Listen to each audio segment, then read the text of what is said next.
नमस्कार। साहित्य, संगीत और सिनेमा के YouTube चैनल पर आपका स्वागत है। मैं केशव राय आज आपको इसी बहुमुखी प्रतिभा से परिचय करा रहा हूँ। मध्य प्रदेश में एक मल्टी टैलेंटेड कलाकार किशोर दा थे, किशोर कुमार खंडवा के थे, वहाँ उनका जन्म हुआ और दूसरे ही उन्हीं के ही पद चिन्हों पर या उनको अनुसरण कर रहे हैं गायकी में। आज वो हमारे साथ हैं, हम उनके आज निवास पर ही हैं और आज किशोर दा का जो जन्म देश ही नहीं पूरी दुनिया में मनाया जा रहा है। और निश्चित रूप से जब किशोर दा की बात होती है तो चिंतन बाकीवाला वो पहले नंबर पर उनकी चर्चा होती है, क्योंकि बचपन से ही वो उनको गा रहे हैं, उनको जी रहे हैं, उनके रग रग में किशोर जी हैं। और निश्चित रूप से जब वो उनको गाते हैं तो किशोर जी पूरी तरह से उनमें नज़र आते हैं, गायकी में, परफॉर्मेंस में, बॉडी लैंग्वेज में। स्टेज पर किशोर जी की कहीं कमी नहीं लगती, ऐसा हमको लगता है। तो आज हम उनसे बात करेंगे किशोर जी के जो पद चिन्हों पर चल रहे हैं। नमस्कार चिंतन बाकीवाला जी। नमस्कार। आप के फॉर किशोर के विनर विजेता हैं और आपने भी देश ही नहीं दुनिया भर में करीब नहीं करके 500 शो दिए हैं और बहुत कम शो करते हैं। आपका ज़्यादा है, एल्बम आप करते हैं, अभी शेमारू का भी आपका एल्बम निकला। तो पहली बात तो ये कि किशोर जी को आपको उनको गाने की प्रेरणा कहाँ से मिली? पहला उनका गाना आपने कब गाया, कब वो आपके दिल और दिमाग में बसे? सर्वप्रथम तो साहित्य और संगीत और आपका फिल्म का जो ये चैनल है, यूट्यूब चैनल, इसका लिए मैं बहुत बहुत एक तो सभी को प्रणाम करता हूँ, हमारे देखने वाले सभी श्रोता, हमारे व्यूअर्स जो हज़ारों लाखों की तादाद में हैं। और केशव जी का बहुत बहुत मैं प्रणाम करता हूँ, क्योंकि मैं तो इंदौर का हूँ ही हूँ, लेकिन हमारे केशव राय जी भी इस मालवा की माटी के हैं, उज्जैन के, लेकिन आज बरसों पहले बम्बई में स्थापित हो चुके हैं और एक बड़ा नाम हो चुका है। और जैसा कि आपने एक प्रश्न पूछा, तो ये प्रश्न मेरे से कई बार पहले भी पूछा गया है। मैं यही बोलना चाहता हूँ कि शायद जब से होश संभाला तब से शायद किशोर दा मेरी आत्मा में, मेरे मन में, मेरे दिल में बसे हुए हैं। लेकिन जब मैं बहुत छोटा था, शायद 2nd या 3rd क्लास में था, तब पहला गीत जो मेरे मन और मेरे हृदय पर असर कर गया था वो था मुसाफिर हूँ यारो, ना घर है ना ठिकाना। लेकिन मैं उस वक्त ये नहीं समझ पाया था कि ये किशोर दा की आवाज़। आई यूज़ टू थिंक दैट कि जो ये कलाकार है, जितेंद्र हैं, अमिताभ बच्चन जी हैं, धर्मेंद्र जी हैं, जो ये कलाकार है हमारे सिल्वर स्क्रीन के, यही गा रहे हैं। लेकिन मेरी माँ, जिनको मैं अपनी गुरु, अपनी स्ट्रेंथ, अपनी पावर, अपनी इंस्पिरेशन मानता हूँ, स्वर्गीय श्रीमती पद्मा बाकीवाला, उनकी प्रेरणा से ही आज मैं जो कुछ भी मैंने थोड़ा बहुत जो भी पाया वो उनकी प्रेरणा है। और उन्होंने मुझे बताया कि चिंतन, ये जो आवाज़ें हैं इन सब के पीछे एक ही आवाज़ है और वो है आवाज़ किशोर दा, किशोर कुमार खंडवे वाले की। और तब से एक रूहानी प्रेम हो गया, जबकि आज तक भी किशोर दा की डेथ को करीब 33 साल होने आ गए। 1987 उनकी डेथ हुई और आज 4 अगस्त है। आज किशोर दा 91 ईयर्स के हो गए हैं, 51 साल उनकी जन्म को हो गए। 1929 4 अगस्त को खंडवा में उनका जन्म हुआ था। और जब से मैंने ये गाना सुना और उसके बाद से मैं किशोर दा को बेइंतहा प्यार करने लग गया। और फिर स्कूल के अंदर मैं उनके गीतों को गाता, प्राइज़ जीत के आता, कॉलेजेस में गया, वहाँ पर मैंने उनके गीतों को गाया और अवार्ड्स और पुरस्कार प्राप्त हुए, लोगों का प्यार प्राप्त हुआ, वात्सल्य प्राप्त हुआ। और ऐसे करते करते सन 2008 में 7 के एंड में और 8 में एक प्रोग्राम सोनी टीवी पे आया, के फॉर किशोर, जिसका भी आपने जस्ट जिक्र किया हमारे सभी श्रोताओं के सामने। उसमें करीब 65,000 लड़कों का ऑडिशन हुआ था पूरे इंडिया में और उसमें से टॉप 12 सिलेक्ट किए गए, जिसमें कि एक मैं भी सौभाग्यशाली था। और जिसके हमारे जजेस थे सुदेश भोसले जी, अमित कुमार जी और बप्पी लहिरी जी। तीनों बहुत ही प्रसिद्ध और चर्चित नाम हैं बॉलीवुड के, और जिसमें कि अमित कुमार जी तो खुद किशोर दा के सुपुत्र हैं। तो ऐसे करते करते rest is the history and फिर मेरे को फेम मिला के फॉर किशोर से। ये गायकी में तो निश्चित रूप से परिपूर्ण है और पूरी तरह से न्याय करते हैं, उनको गाते हैं। लेकिन जब आप परफॉर्म करते हैं, जैसे किशोर जी अभिनेता भी थे, तो वो अभिनेता वाला भी रूप आपका एकदम न्याय करता निखर के दिखता है मंचों पर, जैसा कि हम देखते हैं। तो उसके लिए कुछ अलग से तैयारी करते हैं? नहीं, मैं आपको बताऊं कि मैंने आज तक किशोर दा के गीतों को गाने में भी कभी कॉपी नहीं की। मतलब अगर मेरा आप कोई भजन सुनेंगे या मेरा कोई गैर किशोर दा का कोई गीत सुनेंगे, जैसे मैं अभी बोल रहा हूँ, आपके सामने मैं कुछ कह रहा हूँ और अभी कहते कहते मैं सपोज मुसाफिर हूँ यारो, हाँ केशव जी, ना घर है ना ठिकाना, तो आप लोग समझ सकते हैं सभी हमारे कि मैं कभी उनको मैंने कॉपी नहीं करी। ये मैं ब्लेस्ड हूँ, मेरे को आशीर्वाद है कहीं ना कहीं ऊपर कुछ देवी देवताओं का, महाकाल बाबा का, महादेव का, माता रानी का, कि कुछ आवाज़ सिमिलर बैठ पाती है बाबा से।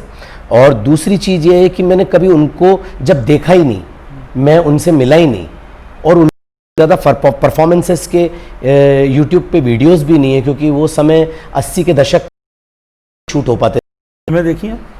फिल्में में देखी है जिसमें अभिनय किया उन्होंने? जी जी जी बिल्कुल मैंने देखी है, लेकिन मैंने ये सोच के परफॉर्मेंस नहीं करी स्टेज पर कि किशोर दा ये लटके देते हैं या ये झटके देते हैं या ये वो करते हैं। वो स्वाभाविक रूप से मेरे अंदर आती है जब मैं स्टेज पर परफॉर्म करता हूँ या मैं कोई और जगह पर परफॉर्म करता हूँ, तो एकदम से एक मस्ती, एक शौखी, एक शरारत पता नहीं कहाँ से मेरे अंदर आ जाती है, और ऐसा लगता है कि बाबा यानी किशोर दा शायद मेरे पास या मेरे समीप हैं या शायद मुझ में ही हैं। तो ये भी गॉड गिफ्टेड है। नहीं, जैसा कि हमने देखा है और मंचों पर या विदेशों में भी, आप अमेरिका में भी थे, लंदन में भी थे, और पिछले वर्ष मुंबई में भी आपका इस्कॉन में कार्यक्रम था। वो वीडियो आज दोपहर दिन भर से चल रहा था, सुबह से 4 अगस्त के दिन जी। लेकिन उठा वंस मोर की आवाज़ भी हमने बहुत सुनी। लेकिन अभी विजू शाह का कार्यक्रम, इसके पहले कल्याण जी आनंद जी का, लक्ष्मीकांत प्यारेलाल जी का था। जब भी आपने किशोर जी के वहाँ उनके सामने प्रस्तुतियाँ दी, तो वही जो आपकी बॉडी लैंग्वेज है, वही जो फुर्ती, और जो उत्साह और एकदम जोश भरी तो वहाँ पर जब प्यारेलाल जी ने भी आपको बधाई दी थी और आनंद जी ने भी, मुझे याद है देखा था मैंने कि यार ये किशोर जी पूरे रग रग में बसे हैं तुम्हारे। तो वही बात है कि परफॉर्मेंस इतना उभर कर और पूरी तरह से किशोर जी नज़र आते हैं, वो हमको लगता है कि कहीं उसकी तैयारी करते हैं आप शायद। नहीं, मैंने गानों के लिए रियाज होती है, इसके लिए क्या है? नहीं, मैंने कभी तैयारी नहीं करी। मैं ये फ्रैंकली बोल रहा हूँ, मुझे इसमें कोई छुपाने में कोई ऐसा कोई गुरेज नहीं है कि मैं कोई छुपाना चाहता हूँ। मैंने कभी आज तक ऐसा लगाकर वीडियो या एलईडी पे या मोबाइल पे कभी नहीं देखा कि किशोर दा इस गेटअप में है तो क्या उन्होंने ये कमर कहाँ यूँ लचकाई, कहाँ उन्होंने मटकाई, मेरे को भी ऐसे ही करना है। मैंने आज तक तो नहीं करा है। लेकिन हमने एक कार्यक्रम में देखा है आपको कि जो किशोर दा ने जो कॉस्ट्यूम पहना था, एक कुछ कार्यक्रम था कलकत्ता में या कहीं आपका, तो उस गेटअप में भी आपको आयोजक ने कहा था, तो 8-10 गेटअप आप रहे थे उसमें गेटअप। जी, मैं मेरे कई कार्यक्रमों के अंदर, कई प्रोग्राम्स में मैं किशोर दा का एक गेटअप, ये आप देखते हैं कि ये जो है ना ऐसे टोपी लगा रखी है, उन्होंने माला पहन रखी है, ये कुर्ता है, तो इस टाइप से किशोर दा का ये ज़रूर मैंने थोड़े से वॉच कि मैं जब उनको, मैं तो एक ही बात कहूँगा आज हमारे सभी श्रोताओं को कि मैं किशोर दा को सिर्फ देखता या सुनता नहीं हूँ, मैं किशोर दा को खाता हूँ, किशोर दा को पीता हूँ, किशोर दा के साथ ही सोता हूँ, किशोर दा के साथ ही उन्हीं को जीते और उन्हीं को जीता। तो जो जैसे मैं अपनी संज्ञा मैं माफ़ी चाहूँगा, लेकिन राधा या मीरा का जो एक आत्मा का प्रेम था, प्रेम मोहनी प्रेम था ठाकुर जी से, मतलब श्री कृष्ण जी से, जिस प्रकार से प्रेम था, वही आत्मिक प्रेम मेरा किशोर दा से है। गुरु अपना पिता मानता हूँ, मैं ये मानता हूँ कि शायद उन्होंने मुझे जन्म दिया, मैं उनका एक रक्त का एक बूंद हूँ, इसलिए मैं एक उनको जीता हूँ। लोग बाग, मैं ये नहीं कहता हूँ कि और दूसरे कलाकार नहीं जीते होंगे वो भी किशोर दा के साथ ही, लेकिन कहीं ना कहीं उनमें एक बनावटीपन कई कलाकार होता है। एक जो अभी आपकी 2 पहचान है, एक है किशोर कुमार जी वाली पहचान और दूसरी चिंतन बाकी वाला स्वयं की पहचान। जी। तो इन दोनों पहचान में आप कौन सी पहचान को स्थायी और कामयाबी के उस पर ले जाएंगे? देखिए, अगर इसको हम व्यवहारिक तौर पे बात करें तो कोई भी यही कहेगा, और यहाँ तक कि हमारे केशव भैया भी, हम बम्बई में साथ में रहते हैं, तो मुझे यही समझाते हैं कि भाई एक जो अपनी मौलिकता है जो चिंतन बाकी वाला जो नाम आना चाहिए आगे, वही होना चाहिए। लेकिन मैं तो यही कहूँगा कि मैं चाहे कितनी फिल्मों में गाने गा लूँ, लेकिन अगर मुझे एक किशोर दा का प्रतिनिधित्व मान के ये दुनिया अगर सुनती रहेगी तो मुझे ज़्यादा खुशी होएगी, क्योंकि उनकी बारीकियाँ, उनका प्यार, उनका वात्सल्य हर एक को नहीं मिलता। करोड़ों में किसी शायद एक को मिला और उसमें से शायद मैं एक हूँ, तो मैं वो पहचान कभी नहीं खोना चाहता। क्योंकि अभी आपकी फिल्म आई थी जो ऋषि कपूर जी की जी, फिल्म है, उसमें भी आपकी अपनी चिंतन बाकी वाला थे। दूसरा अभी आपका शेमारू, इतनी बड़ी कंपनी है, उसका भी एल्बम आपका बहुत हिट रहा है। जी जी। तो ये भी जो पहचान है वही मैं जानना चाहता हूँ। तो ये जो अलग अलग आपकी फिल्में आ रही हैं, एल्बम आ रही हैं, अभी किशोरदा हैं? नहीं, वहाँ पर किशोरदा नहीं। एक्चुअली क्या है, किशोरदा का एक जॉनरा था, है एक टेक्सचर है उनका। मतलब जैसे आज के समय, अब जैसे क्या है कि ला ला ला ला हे, अब ये देखिए आप कितना बेस है आवाज़ किशोरदा का, ऐसा उनका आवाज़ रही। अब आजकल के जो बेचारे 17-18 साल या 22 या 23 साल के लड़के हैं, अब उनके पीछे अगर मैं चला जाता हूँ किसी की, तो ऐसा लगेगा कि कोई थोड़ी मैच्योर आवाज़ है और लड़का तो 22 साल का है। तो आज का जो टेक्सचर है, आज का जो गाने का तरीका, वो चेंज हो गया। तो मुझसे जो मेरे म्यूज़िक डायरेक्टर्स हैं, क्योंकि मैंने अभी 2 हिंदी फिल्मों में गाया है। पहली मूवी जो आपने अभी जिक्र किया, झूठा कहीं का, जो कि ऋषि कपूर जी की आखिरी मूवी थी, और उन्होंने आपको बधाई भी दी। जी, ये मेरे लिए सौभाग्य की बात भी है और हम सबके लिए दुर्भाग्य की बात भी है। सौभाग्य यूँ है क्योंकि मैं ऋषि कपूर जी का एक सपना था कि मैं उनकी मूवी में गा सकूं, लेकिन दुर्भाग्य की बात ये है कि उनकी आखिरी मूवी बन के रह गई वो, जो कि अभी तक रिलीज्ड है, और उसके बाद में वो उनका इंतकाल हो गया। और उसके बाद में मेरी दूसरी हिंदी मूवी आई MC बुड़बक, जिसका कि मैंने थीम सॉन्ग, वो रब्बा तेरी खैर करे ओ बुड़बक, अरे रब्बा तेरी खैर कर, इसमें थोड़ा सा टच किशोरदा जैसा आता है, क्योंकि म्यूजिक डायरेक्टर जो थे उन्होंने थोड़ा सा मुझसे किशोरदा का टच गवाया। लेकिन झूठा कहीं का, जिसमें जुगनी अड़ गई, अब ये देखिए आप, नाक में गाना है पूरा, क्योंकि ये आज का जो ओमकार कपूर, सनी कपूर, जो हमारे सनी सिंह जो हमारे इंडस्ट्री के कलाकार हैं, अब वो सब 23, 22, 25 साल के लड़के हैं। अब उनके पीछे तो जुगनी अड़ गई जम्मू के बोतल, लो जुगनी अड़ गई। अब क्या प्रोफेशनलिज्म में और वर्सेटैलिटी में सब प्रकार की चीज़ें गानी पड़ती है, और मैं क्यों गा पा रहा हूँ हर प्रकार के, चाहे भजन हो, चाहे फिल्मी गीत हो, चाहे एल्बम हो, चाहे किशोरदा के गीत हो, because of Kishoreda only. Shemaroo का एल्बम क्या था वो? जी, एक बहुत अच्छी बात है जो आज मैं अपने चैनल के द्वारा भी बताना चाह रहा हूँ कि हमारा उस शेमारू के में बहुत बड़ा हमारे केशव भैया का भी योगदान रहा है मेरे उस गीत के पीछे, और बहुत ट्रू वेलविशर है केशव भाई हमारे। और मैं यही कहना चाहूँगा कि ये जैन भजन है, और ये मेरे लिए सौभाग्य की बात है कि I am the first Jain singer, Jain भजन गाने वाला सिंगर इन शेमारू ग्रुप, क्योंकि उनके ही जो CEOs हैं और उनके जो डायरेक्टर्स हैं, उन्होंने मेरे को ये बात बताई कि अभी तक उनके यहाँ कोई सिंगर ने अभी तक जैन भजन नहीं गाया। तो ये सौभाग्य मुझे मिला, और ये एक बहुत प्रचलित भजन रहा है। मैं दोनों की हल्की हल्की बताता हूँ। जो शुरुआत से जो प्रचलित भजन रहा है वो ये है, जो महेंद्र कपूर जी ने भी गाया है। हे पार्श्व तुम्हारे द्वारे पर एक दर्श भिखारी आया है, प्रभु दर्शन भिक्षा पाने को दो नयन कटोरे ला है।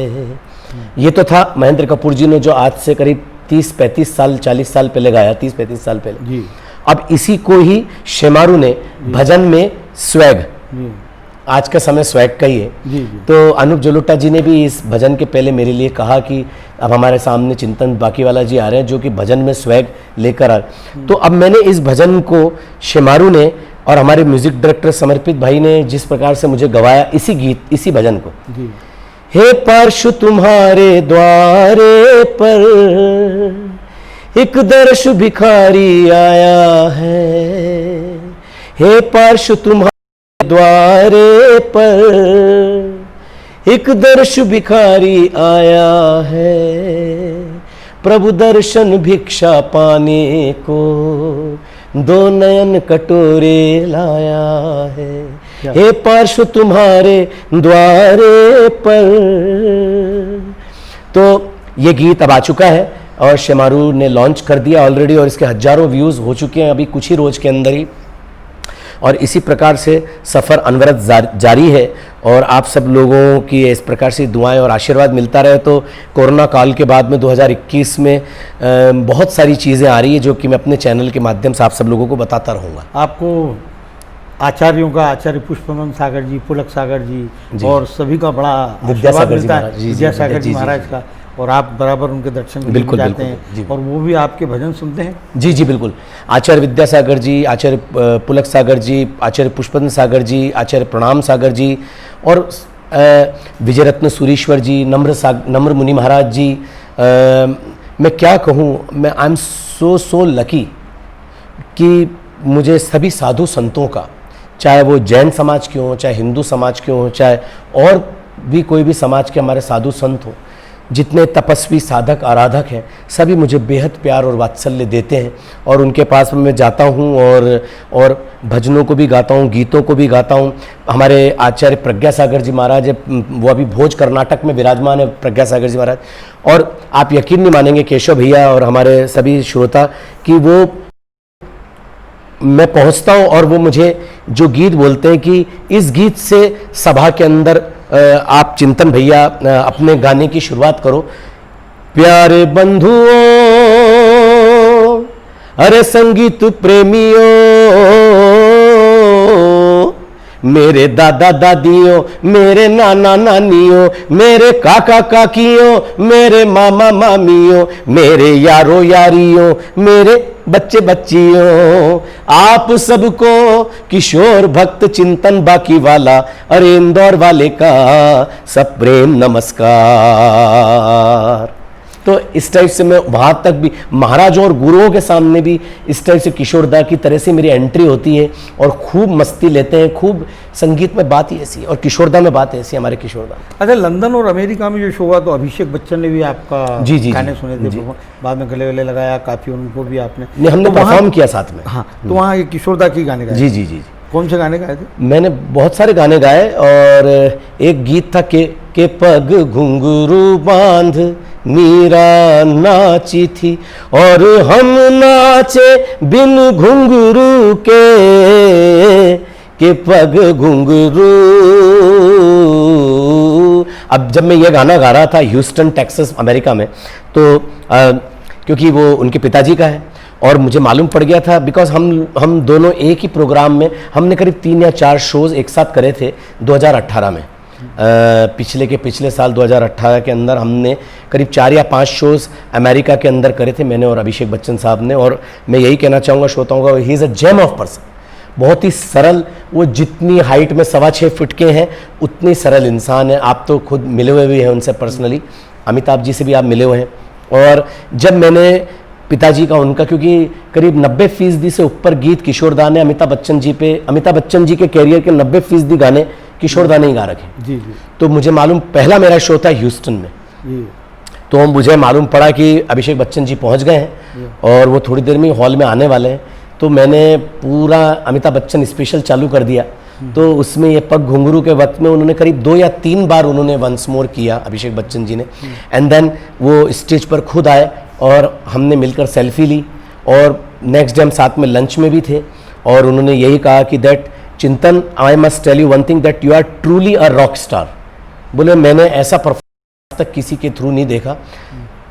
हम तो बहुत छोटे थे जब किशोरदा चले गए, जो पापा पे उन्होंने गाया, लेकिन आज हमने लाइव आपको देख लिया है तो समझ में आ गया है। And I will surely tell to my father that कि आई हैव मेट चिंतन बाकीवाला इन ह्यूस्टन। एंड तो फिर हमने बाद में तो 2-3 और शोज़ करे और आज वो मेरे बहुत अच्छे मित्र हैं। किशोर जी पर बायोपिक भी बनने वाली थी, तो मैंने जब मुंबई में चर्चा होती इस बात की तो कभी जैसे बातचीत होती, उन्होंने कहा यार वो चिंतन बाकीवाला हैं इंदौर में, तो ऐसा कुछ कभी आपके नंबर भी मांगे थे किसी ने, तो शायद आपसे बातचीत हुई तो आगे बढ़ी नहीं, या फिल्में जो 2-3 डायरेक्टरों ने अनाउंस की थी अभी तक वो आगे बढ़ी नहीं है पिक्चर।